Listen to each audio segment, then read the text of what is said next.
안녕하세요. 프로그래밍 언어 특론 와이어프레임과 실습을 발표하게 될 호정숙이라고 합니다. 오늘 다루게 될 주요 내용으로는요, 스토리보드와 인포메이션 아키텍처, 그리고 와이어프레임의 의미, 그리고 비주얼 패러다임의 기능, 그리고 비주얼 패러다임에서 와이어프레임 만들기까지 이렇게 네 가지를 다뤄보도록 하겠습니다. 제가 오늘 다루려고 하는 주제가 와이어프레임인데요. 이제 와이어프레임은 이제 우리 손에 앱이라는 형태가 들어오기 전에 설계도라고 할 수 있을 것 같아요. 이제 와이어프레임에 대해서 소개하기 앞서서 그 앱을 구성할 수 있는 인포메이션 아키텍처라는 개념과 스토리보드라는 개념에 대해서 먼저 설명을 드리려고 합니다. 먼저 인포메이션 아키텍처 또는 정보 아키텍처라고 불리는데요. 정보 아키텍처는 애플리케이션 또는 웹사이트의 정보 구조를 설계하고 조직화하여 사용자가 정보를 쉽게 찾고 이해할 수 있도록 돕는 툴입니다. 돕는 그 개념이라고 할 수 있습니다. 그래서 정보 아키텍처는요, 주로 사이트 맵, 데이터 구조, 정보 흐름 등을 다룹니다. 제가 툴이라고 했는데 툴이 아니라 이제 개념이라고 볼 수 있습니다. 정보 아키텍처의 종류를 한번 살펴보려고 하는데요. 일반적으로는 엑셀 형식으로 이렇게 자세히 작성이 되는데, 그걸 작성하기 전에 이렇게 간편하고 직관적인 구조를 작성을 할 때에는 이렇게 트리 구조를 사용하기도 합니다. 그래서 보시면 로그인이라든지 아이디 비밀번호 찾기, 그다음에 뭐 홈 화면, 북마크, 게시물 작성, 이제 알림, 마이 페이지, 환경 설정 부분까지 어떤 메뉴가 담겨 있는지 부분이 이렇게 담겨 있습니다. 이제 간단하게 줄글로만 담겨 있죠. 엑셀 형식의 정보 아키텍처는요, 보통 웹사이트를 사용할 때 사용이 되는데요. 도메인, 개발 언어 호스팅, 개발 기한 등의 요소를 적고 각각의 화면에 대한 정의, 요구사항을 포함해서 작성을 합니다. 이제 엑셀 형식의 정보 아키텍처를 이렇게 자세히 보시면 이렇게 더 디테일하게 내용이 적혀 있는 걸 보실 수 있죠. 네, 하지만 모바일을 위해서 작성하기에는 조금 어려움이 있습니다.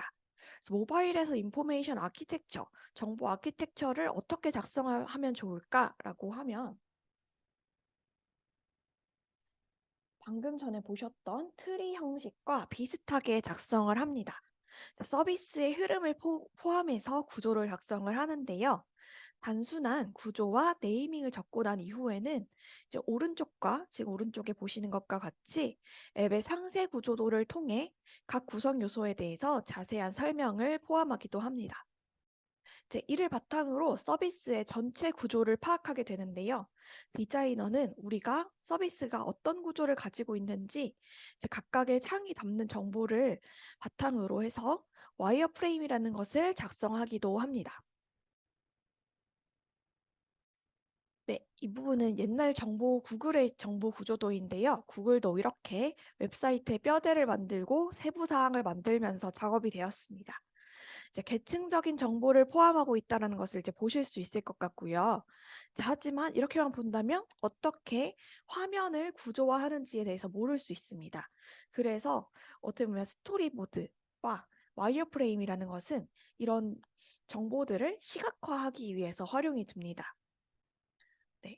스토리보드에 대해서 먼저 설명을 드리려고 하는데요. 스토리보드는 영상, 아니면 뭐 앱, 아니면 웹페이지 이런 흐름을 설명하기 위해서 사용하는 문서로요. 시간의 흐름에 따라 시나리오, 아이디어를 시각화한 문서입니다. 그래서 프로젝트 혹은 시나리오에서 진행되는 정책, 프로세스, 아니면 각 화면에 대한 정의와 구성, 내용, 기능 등을 설계하고 정보 구조, 서비스 흐름도, 화면 설계 등을 나타냅니다. 이제 스토리보드를 살펴보시면요. 이렇게 기본적인 책에 나와 있는 기본적인 틀인데요.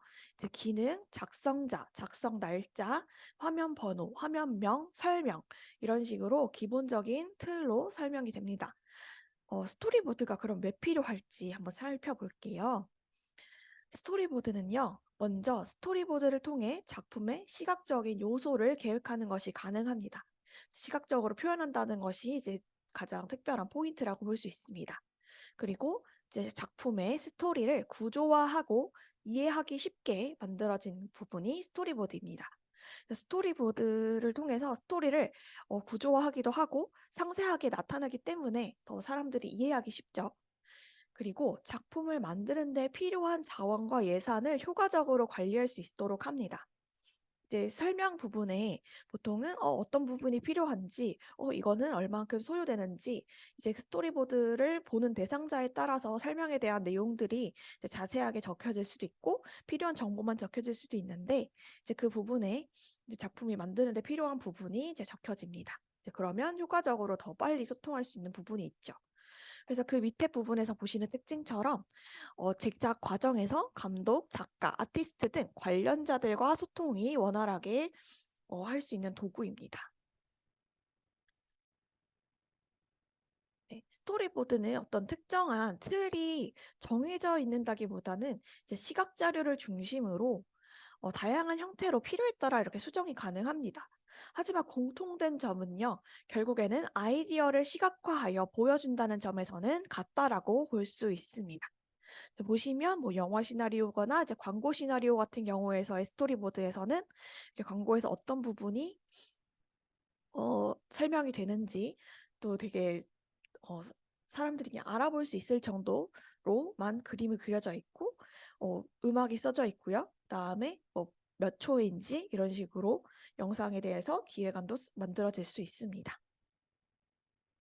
네, 이제 다음은 와이어 프레임에 대해서 설명을 드리려고 하는데요. 이제 앱의 경우에서는 이렇게 와이어 프레임을 가지고 보통은 사용하기도 합니다. 그래서 고객사의 요구사항, 소통한 대상자에 따라서 이 와이어 프레임에 대한 정보들이나 종류가 더 달라질 수 있는데 이렇게 상세한 정보 같은 경우에서는 조금 전에 제가 화면을 통해 보여드렸던 것처럼 와이어 프레임에 이미지를 넣고 상세한 내용을 인포메이션 이런 등의 창에다가 따로 별도로 기재하는 방법을 통해서 스토리보드까지 확장해서 활용할 수 있습니다. 네, 이제 와이어프레임에 대한 개념을 먼저 알려드리려고 하는데요. 와이어프레임은요, 정보 아키텍처 또는 정보 아키텍처에 대한 내용들을요, 구체화한 뒤에 각각의 화면을 스케치하는 것입니다. 디자인하기 전 구획을 나누어서 어떻게 배치할 것인지에 대해서 선택하는 과정이고 와이어프레임을 명확하게 하기 위해서는 이제 앱 설계도 부분이 탄탄하게 작성이 되어야 합니다. 그래서 세부적인 화면 구조를 결정하고 화면 설계에 대해서 가장 기초가 되는 작업으로 정보 배치에 대한 전체적인 레이아웃 구성을 하는 과정입니다. 이제 보시면요. 여기 이 네 번째 그림이 메인 화면이라고 볼 수 있는데 이제 메인 화면은 중요한 정보가 토대로 배치가 되게 되고요. 이제 뭐 기본 정보, 뭐 이렇게 기본 정보가 오른쪽에 있고요. 그다음에 각각의 이제 세부 정보가 있습니다. 이제 메인 정보와 세부 정보, 기본 정보와 세부 정보가 서로 이렇게 조금 차이가 있는 부분들을 이제 보실 수 있는데요. 이제 배치, 레이아웃, 정보 구조, 버튼, 입력 창 등과 같은 인터페이스 요소로 이게 정보 구조를 이렇게 조금씩 다르게 한 부분을 보실 수 있습니다. 사실 와이어 프레임이라고 하는 것은 그 와이어가 영어를 한글로 바꿨을 때 선이라는 거잖아요. 이제 선이라는 간단하게 이제 선으로 단순화해서 요약한 부분이 와이어 프레임이라고 볼 수 있는데요. 하지만 사실 이 부분은 조금 디자인이 거의 얹혀진 초안이라고 볼 수 있을 것 같습니다. 그래서 교재에 나온 이 와이어 프레임의 형태, 이 부분도 와이어 프레임이라고 볼 수 있는데요.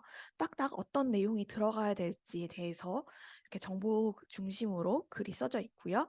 이제 버튼은 무엇인지, 또 들어가야 되는 내용은 무엇인지 이렇게 내용이 나와 있습니다.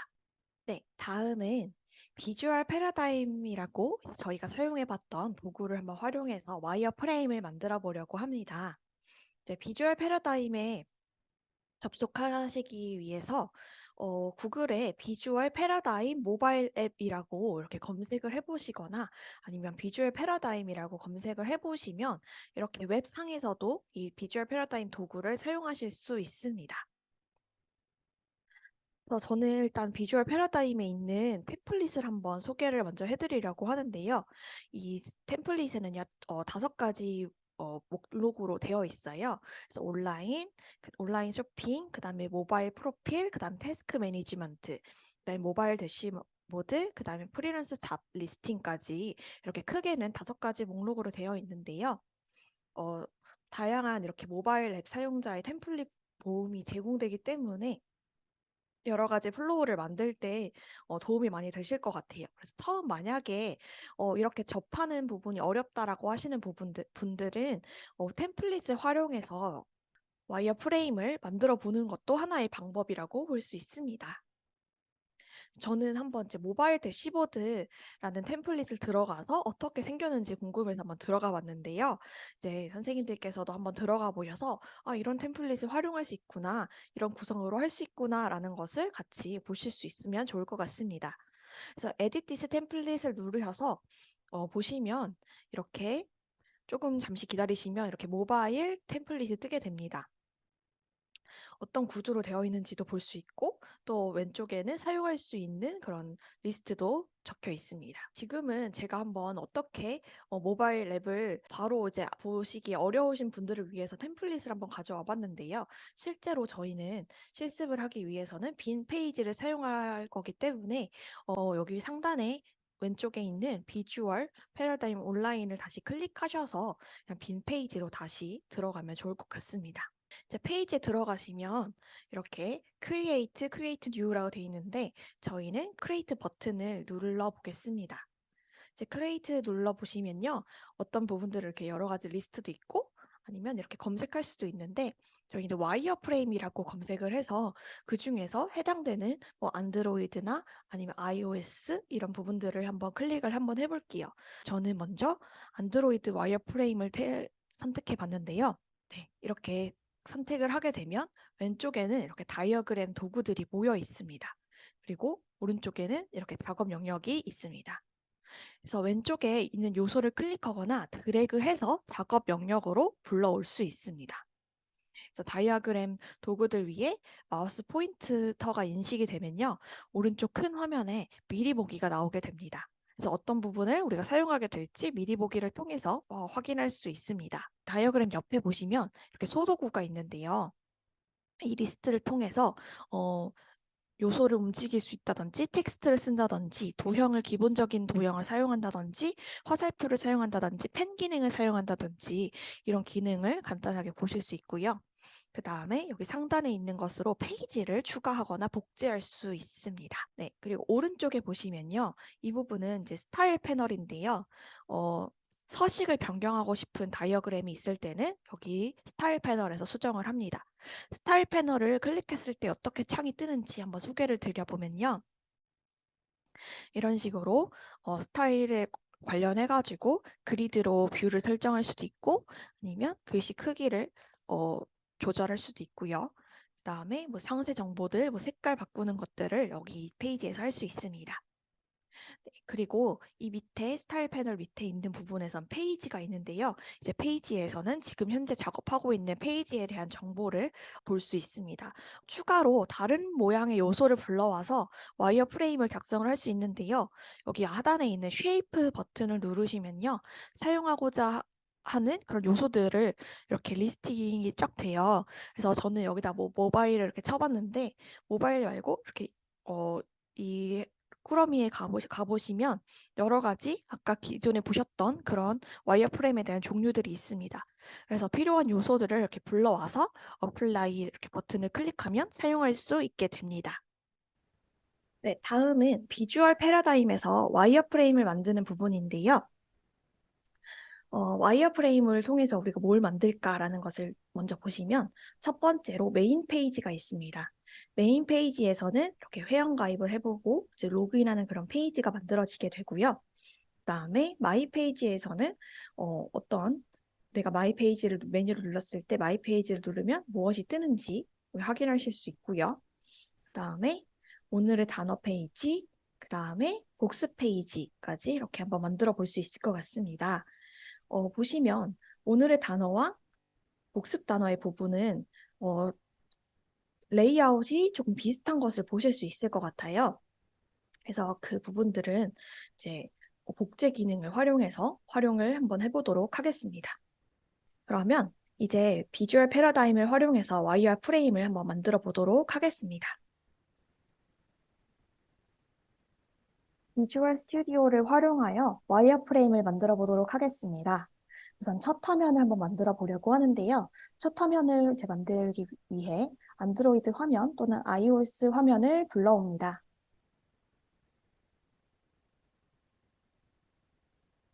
안에 내용을 한번 써볼게요. 텍스트를 사용합니다.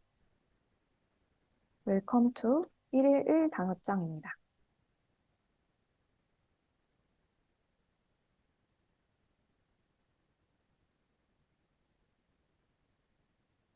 글씨를 키워보겠습니다.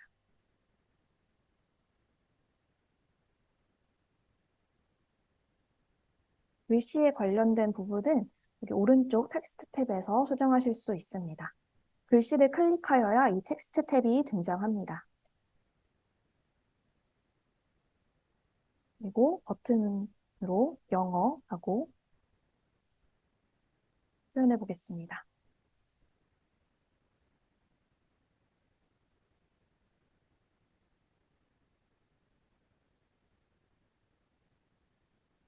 노란색이기 때문에 제가 상단에서 노란색으로 수정을 해보도록 하겠습니다. 색깔 바꾸는 내용들은요, 이 위에서 확인하실 수 있습니다. 그리고 밑에 또 부담 없는 외국어 공부라고 이제 글씨가 써져 있는데요. 글씨를 쓰기 위해서 기존에 썼던 텍스트 블록을 복사해서 붙여넣기를 한번 해보겠습니다. 컨트롤 C, V를 사용하시면 되고요. 부담 없는 외국어 공부라고 써보았습니다. 드래그를 해서 크기를 조절하실 수 있습니다. 글씨가 너무 큰 것 같아서 오른쪽에 있는 텍스트 메뉴에서 글씨를 줄여보겠습니다. 그리고 버튼을 한번 만들어 보도록 하겠습니다. 버튼을 만들기 위해 도형 탭을 클릭하여서 도형을 집어넣습니다. 내용은 회원가입,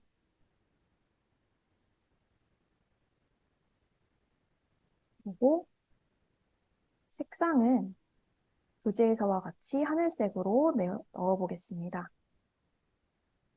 로그인 창도 만들려고 하는데요. 이 창은 같은 형식 서식을 갖고 있기 때문에 컨트롤 D를 사용해서 복제를 해보도록 하겠습니다. 그리고 회원가입 창을 클릭해서 로그인으로 수정해 봅니다.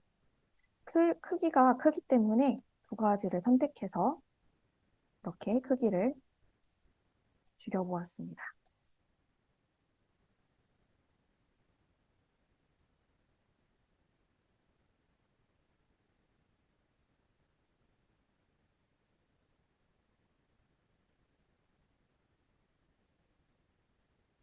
첫 페이지의 내용 요소들을 이제 완성을 해보았고요.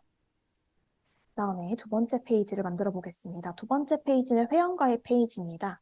이 회원가입 페이지를 만들기 위해서 어, 이 안드로이드 창을 복사 붙여넣기를 해보겠습니다. 지금 보시면 요소들이 같이 들어가 있는 것을 보실 수 있습니다. 이 중에서 사용할 수 있는 것들이 있기 때문에 텍스트를 중심으로 우선 수정을 해보겠습니다. 먼저 회원가입 창을 씁니다. 제가 잘못 지웠는데 실수로 하면 컨트롤 Z를 누르셔서 돌아가기로 누르시면 됩니다. 다음에 회원가입 창을 만드시고요. 그 다음에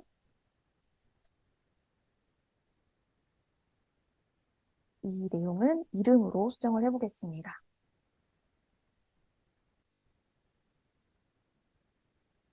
그리고 이름을 쓸 수 있는 창을 만들어 보겠습니다. 글씨가 커서 이 도형이 줄어들지 않기 때문에 크기를 조금 줄여보도록 하겠습니다.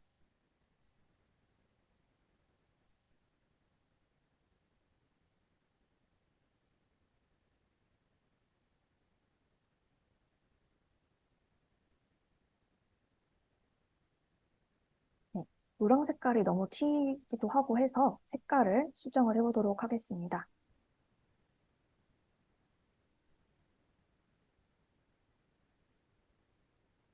컨트롤 버튼을 누르고 마우스 휠을 누르시면 어, 화면의 크기에 대한 조절이 됩니다.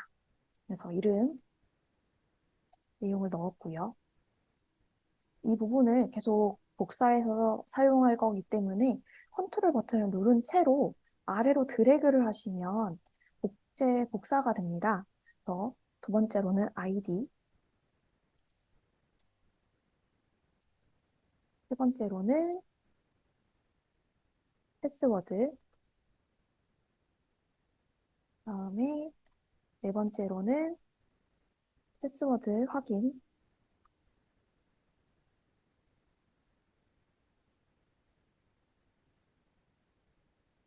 다음에 다섯 번째로는 이메일 주소, 부분은 조금 내려볼게요. 지금 보시면 이 다섯 가지 요소가 정렬이 안 맞기 때문에 제가 오른쪽 정렬로 바꿔보겠습니다. 그래서 크기가 이렇게 조금씩 조절될 수 있게끔 변경을 해보았고요.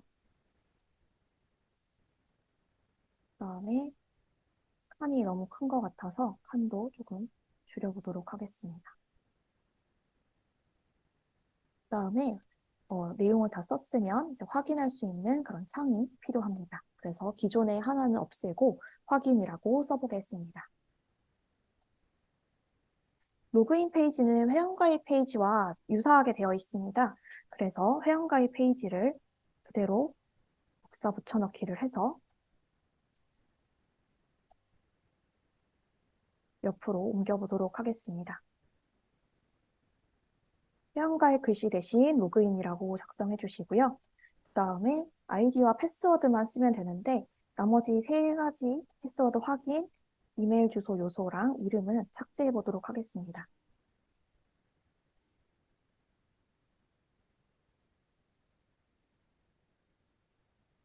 로그인이 너무 위에 있는 것 같아서 조금 내려보도록 하겠습니다. 네, 이렇게 메인 페이지를 완성을 했는데요.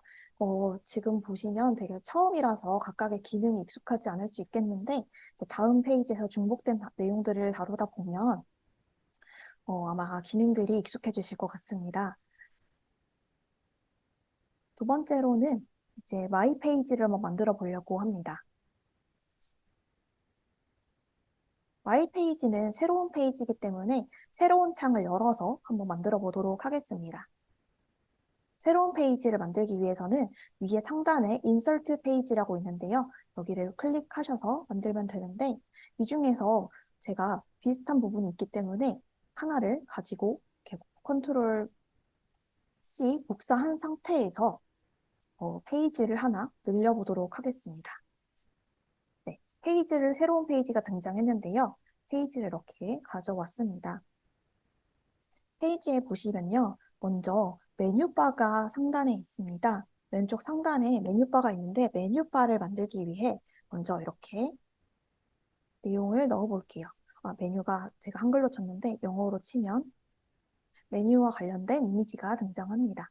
이 중에서 원하시는 거를 하나 골라서 이렇게 메뉴바를 얹어 주십니다. 네, 그리고 여기 타이틀은 영어 단어 공부하기입니다. 영어 단어 공부하기에 대한 타이틀을 입력해 주시고요. 이 부분은 필요 없기 때문에 삭제하겠습니다. 마찬가지로 삭제하겠습니다. 이제 버튼이 있는데요. 버튼이 세 가지가 있습니다. 오늘의 단어 테스트, 복습, 리스트입니다. 그래서 내용을 쓰기 위해서 하나 더 만들어서 복사를 하고 내용을 차례대로 넣어보겠습니다. 오늘의 단어 테스트, 복습, 리스트까지 적어보았습니다.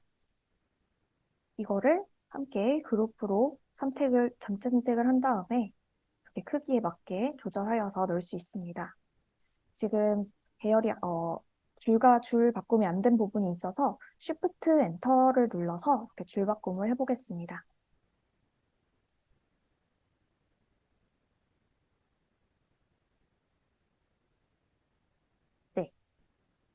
네, 마이 페이지의 첫 번째를 먼저 만들어 봤고요. 그다음에 두 번째 페이지를 만들기 위해 먼저 복사를 한번 해보겠습니다. 복사 붙여넣기를 하게 되면 두 번째 페이지도 완성이 되죠. 메뉴바는 계속 유지가 되기 때문에 일단 유지를 하게 되고요. 그다음에 메인 페이지, 마이 페이지, 로그아웃, 피드백 이 부분을 내용을 적어보도록 하겠습니다. 여기서는 텍스트가 있어서 지워보도록 할게요. 다시 여기 있는 리스트를 보시면요. 여러 가지 내용들을 제가 쉐이프 플러스를 통해서 어, 가져왔는데요. 저는 여기서 부트스트랩이라고 되어 있는 부분이 활용하기가 좋을 것 같아서 가져와 봤습니다. 그래서 여기서 메뉴 버튼을 대신 활용해서 쓸 수 있을 것 같아가지고 가져와 봤는데 그 버튼을 제가 지금 사용하지 않는 이 화살표가 있는 부분만 빼고 나머지는 이렇게 사용을 해볼 수 있을 것 같습니다. 크기에 맞게 조절해 주시고요.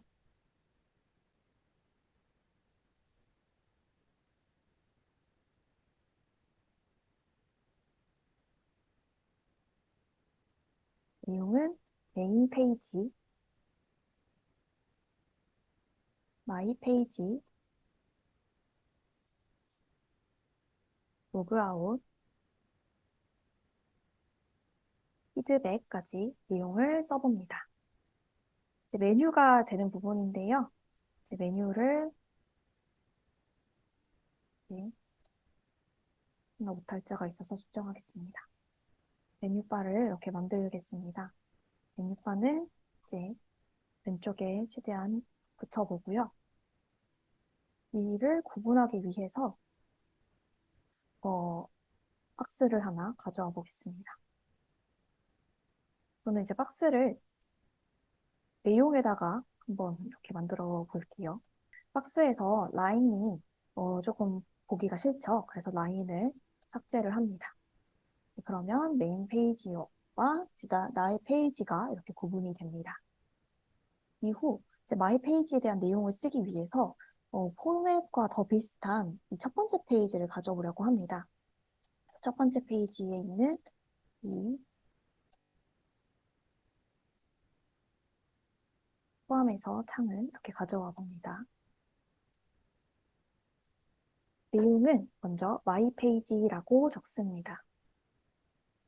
그리고 이 부분은 지금은 사용하지 않고 텍스트만 계속 사용하기 때문에 이번에는 텍스트를 그냥 하나 불러와 볼게요.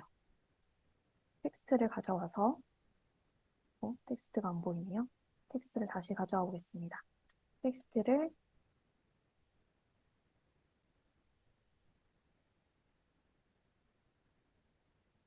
이름 김이화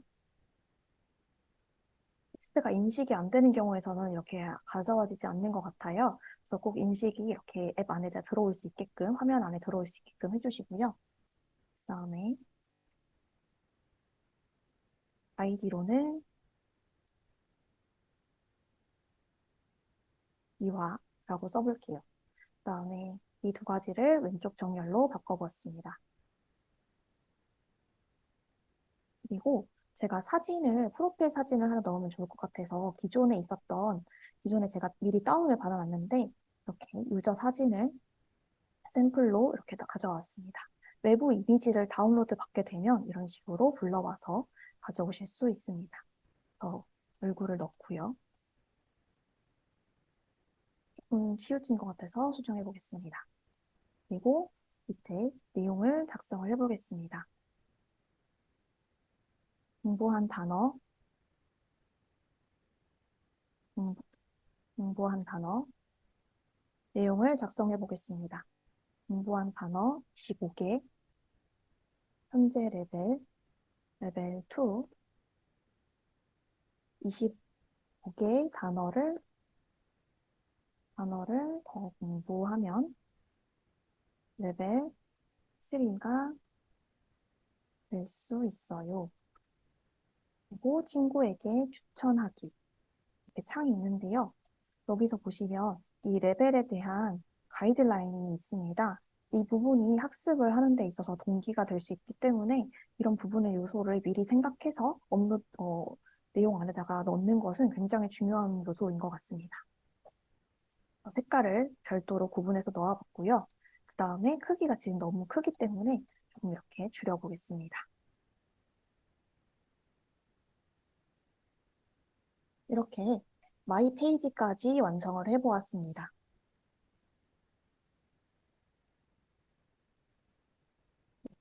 다음은 오늘의 단어 페이지와 테스트 페이지를 만들어 보겠습니다. 테스트 페이지와 오늘의 단어 페이지를 만들기 위해서 기존에 사용한 템플릿 내용 중에서 첫 번째 내용을 한번 가져와 보겠습니다. 컨트롤 C를 통해서 복사를 해주시고요. 그 다음에 상단에 인서트 페이지를 누르셔서 페이지를 하나 추가합니다. 페이지를 추가하신 다음에 이제 컨트롤 C로 복사해놨기 때문에 컨트롤 V로 이렇게 붙여넣기를 해서 페이지에다가 내용을 넣습니다. 그리고 이 영어 단어 공부하기라고 써져 있는 글에는 오늘의 단어로 내용을 바꿔보겠습니다. 크기가 커서 조금 크기도 줄여보고요. 그 다음에 오늘의 단어는 리프레시멘트라고 예시되어 있는데요. 리프레시멘트를 내용을 한번 작성해 보겠습니다. 리프레시멘트라고 글씨를 써봤고요. 이제 글씨가 이제 구분이 되지 않기 때문에 한번 내용에 색깔을 칠해보도록 하려고 하는데요. 먼저 노란 색깔로 한번 배경색을 칠해봤고요. 그 다음에 글꼴 색깔도 한번 바꿔보려고 합니다. 글꼴 색깔은 상단에서 바꾸실 수도 있고요. 그 다음에 오른쪽에서 보셨던 탭에서도 수정하실 수 있습니다. 노란 색깔에 어울리는 색깔로 이제 선정해서 이렇게 내용을 넣을 수 있고요. 이렇게 볼드체로 하면 내용이 더 진해지는 것을 볼 수 있습니다. 네, 이거에 대한 뜻을 쓸 수 있는데 뜻을 쓰기 위해서 기존에 사용했던 오늘의 단어 텍스트를 다시 한번 가져와 보겠습니다. 뜻으로는요, 다과, 가벼운 식사, 음료라는 뜻이 있습니다. 글씨가 너무 크죠? 그래서 글씨를 줄이기 위해서 저희가 사용했던 텍스트에서 글씨를 줄여보도록 하겠습니다.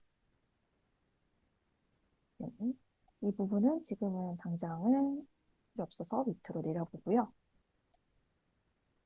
하단에 들어가 있는 것 같아서 얘도 위로 올려보겠습니다. 이제 교재에 있는 예시에는 예문도 있는데요. 예문을 가져오기 위해서 우선은 이 텍스트를 다시 복사를 한번 해보겠습니다. 텍스트를 복사해서 예문 refreshment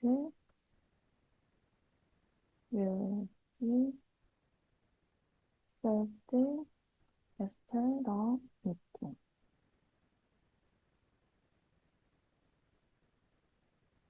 한글 해석도 적혀 있네요.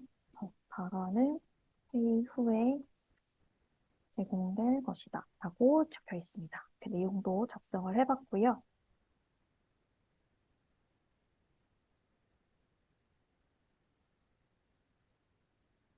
내용을 다 작성한 후에는 레이아웃을 정리를 이렇게 해줍니다. 회색깔 칸에 들어가 있었었는데요. 기존의 교재에는. 그래서 저도 똑같이 회색깔 칸에다가 한번 넣어보도록 하겠습니다. 그리고 버튼이 어제의 단어와 내일의 단어가 적혀 있는데요. 어제의 단어, 그 다음에 내일의 단어 이렇게 두 개 버튼만 있어서 복습 리스트는 제거해 보겠습니다. 그리고 이 둘을 같이 버튼에 맞게 늘려보겠습니다.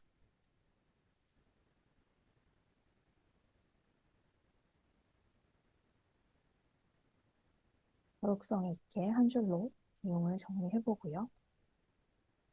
다음에 오늘의 단어 테스트 페이지를 새로 만들기 위해서 기존에 만들었던 이 페이지를 복제 한번 해보겠습니다. 컨트롤 D를 활용해서 복제를 할 수 있고요. 그 다음에 오늘의 단어, 테스트라고 작성을 해보았습니다. 그 다음에 이제 내용에서는 choose the best answer라고 써 있는데요. 그래서 choose the best answer.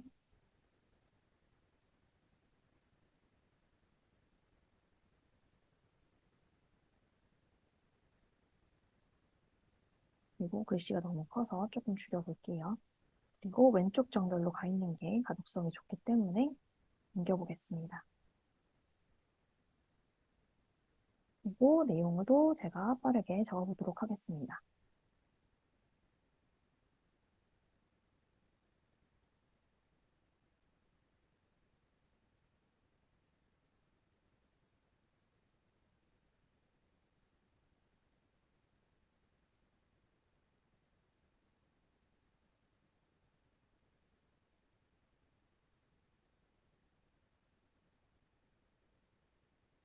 네모 안에 들어갈 말은 무엇인지 맞춰보는 그런 항목인데요. 저는 내용을 쓰기 위해 항목들을 조금 밑으로 내려보고요. 그다음에 선택지를 줄 수 있도록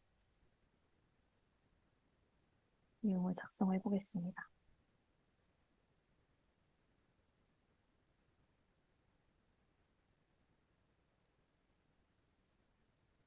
이렇게 내용도 작성할 수 있고요. 제가 이 부분은 그냥 내용을 확인할 수 있게끔 리더로 이런 식으로 그냥 우선은 임시적으로 이렇게 복사해서 붙여놓고 하겠습니다.